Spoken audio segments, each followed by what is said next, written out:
世纪大盗放飞一只仿生无人机，悄无声息地潜入富豪的庄园，企图盗取其中价值连城的稀世珍宝。然而内部却布满了致命的陷阱。无人机刚抵达庄园的外围，便看到了触目惊心的一幕：地面上散落着大量的动物残骸，显然庄园的四周早已布满高压电网，任何活物一旦触碰，都会瞬间毙命。更棘手的是，宝藏并未藏在庄园的别墅内，而是被隐匿在一处秘密的地窖中。老白判断，地窖一定藏在别墅方圆800米之内，地下建筑离不开通风系统，只要找到通风口，就能锁定地窖的大致位置。果然，没过多久，无人机便在地面发现了一处醒目的通风口，只要将通风口与别墅连成一条直线，地窖就藏在这条连线之间。无人机顺着连线向内飞行，很快发现了用于采光的地堡穹顶，显然地窖就在下方。可众人还没来得及高兴，无人机突然剧烈晃动，随即失控急速下坠，画面信号也随之中断。附近显然装有高功率干扰器，柏林的脸色瞬间凝重起来。一旦无人机被庄园的人发现，他们的整个计划就会彻底曝光。可庄园内高压电网密布，贸然闯入无异于自寻死路。就在众人一筹莫展时，齐拉主动请缨。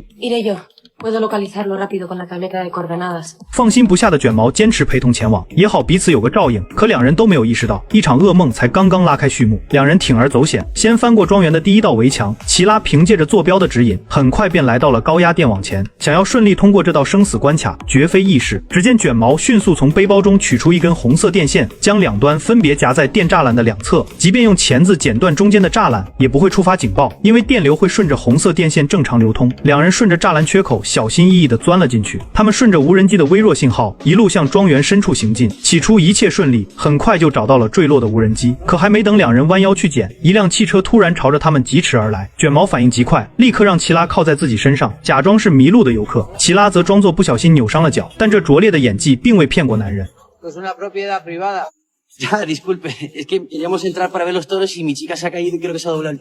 男人听后意味深长地笑了笑，并未拆穿他们的谎言，反而热心地提出带他们去看公牛。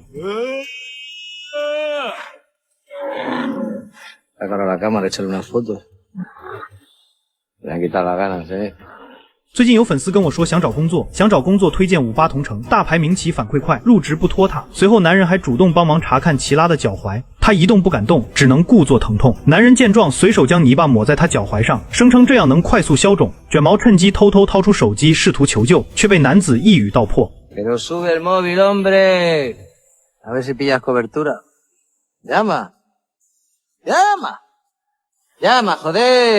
卷毛这才猛然想起庄园内有大功率信号屏蔽器，男人彻底撕下了和善的伪装，声称要带齐拉前往急救处处理伤口。齐拉慌忙解释自己并无大碍，却还是被男人强行拉上了车。卷毛想要上车陪同，却被男人呵斥着赶到后面，与他的狗挤在一起。卷毛忍无可忍，他捡起地上的一块石头，猛地砸破汽车车窗。这一举动也彻底惹毛了男人，他气势汹汹地下车，从后备箱拿出一把猎枪，枪口直接对准了卷毛，厉声逼问他闯入庄园的真实目的。卷毛心存侥幸，赌他的枪里没有子弹，可男人二话不说，直接扣动扳机，一枪打在卷毛的脚上。恐惧让卷毛彻底服软，被迫如实交代。话音未落，齐拉突然驾车撞向男子。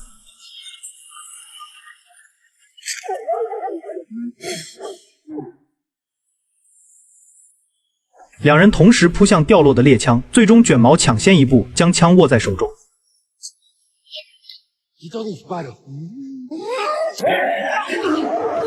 为了不暴露行踪，两人来不及多想，迅速将男人的尸体抬进汽车后备箱，捡起掉落的无人机，驾车火速逃离。万幸的是，车上正好有电网遥控器，他们轻松打开电栅栏，一路畅通无阻地冲出了庄园。可他们不知道，真正的麻烦才刚刚开始。齐拉驾驶汽车一路狂奔与小队会合，而车中的男子并未死去，只是擦伤了头皮。为了防止消息泄露，他们将男人带上游艇，搜出他的手机后发现里面没有任何消息和来电，看来暂时没有人惦记他的行踪。此时距离天亮还有几个小时，等天亮后就把男人放走，然后彻底离开塞维利亚。可这意味着他们将彻底失去盗取宝藏的机会。沉思片刻后，柏林做出了一个疯狂的决定，今晚他们就动手偷走那批宝藏。这个决定立刻遭到了老白的强烈反对，这可不是普通的盗窃，如果没有十足的把握，无异于自投罗网。齐拉与卷毛能活着回来已是奇迹，可柏林却坚信富贵险中求，遇到问题唯有迎难而上。他早已为小队准备好了武器，而他之所以如此有信心，是因为庄园的钥匙在他们手中，为他们减少了许多麻烦。柏林安排卡梅隆和罗伊留守游艇，看管男人并接应众人。柏林带着其余4人驾驶汽车再次前往庄园。热像仪显示，庄园附近无人值守后，他们关闭车灯，大摇大摆地闯入其中，一切进展得异常顺利。可游艇上却突发意外，柏林临走前特意交代不要让男人死掉，让卡梅隆给他包扎脸上的伤口。可被绑住双手的男人依旧不老实，趁着卡梅隆低头拿酒精的间隙，突然用嘴咬住了他的头发。卡梅隆吓得魂飞魄散，大声呼喊罗伊开枪。男人虽然可恶，但还不至于死，更何况柏林特意吩咐要确保他活着。于是罗伊没有开枪，而是用枪托将男人打晕。可没想到惊恐过度的卡梅隆竟触发了恋爱脑，不分青红皂白的指责罗伊不在乎他的安危。女人一旦陷入偏执，往往会酿成大祸。就在两人激烈争吵之际，男人偷偷拔出扎在胳膊里的玻璃碎片，试图割断束缚双手的绳子。无理取闹的卡梅隆竟一气之下私自离开了游艇，却不知以为团队埋下祸根。而此时的庄园内，柏林等人已经成功找到了地窖的通风口，他们将钢丝挂在通风网上，利用汽车的拉力暴力将通风网扯断。柏林拿出2根荧光棒扔进通风口，荧光棒落地仅用了3秒钟，他立刻判断出地窖深度约有40米。不得不说，这批宝藏藏得足够隐蔽。可遇到柏林小队，所有的防备似乎都成了空谈。4人带着装备，顺着缆绳依次迅速下降到地窖内，终于来到了穹顶之下。可他们清楚前方必定危险重重。齐拉立刻拿出一枚烟雾弹，拉开引线，烟雾瞬间弥漫开来，原本无形的激光感应线瞬间显现出来。这是世界上最严密的安保系统，像一张无形的牢笼，将整个地窖牢牢包围。可众人不敢有丝毫大意，这些激光束都是高精度光线感应器，一旦有人阻断光束，就会立刻触发警报。而高强度的激光甚至能直接穿透人体，但任何系统皆有漏洞。齐拉发现发射口允许有2度的晃动误差，他们可借此用相同频率、功率和直径的激光替代原光束，只要摄入接收器的容许误差范围，就能成功骗过警报系统。齐拉用光谱仪分析激光参数，其余人则迅速组装机械手臂。一切准备就绪后，便是见证奇迹的时刻。机械手臂发射的激光精准对接接收器，警报系统果然没有被触发。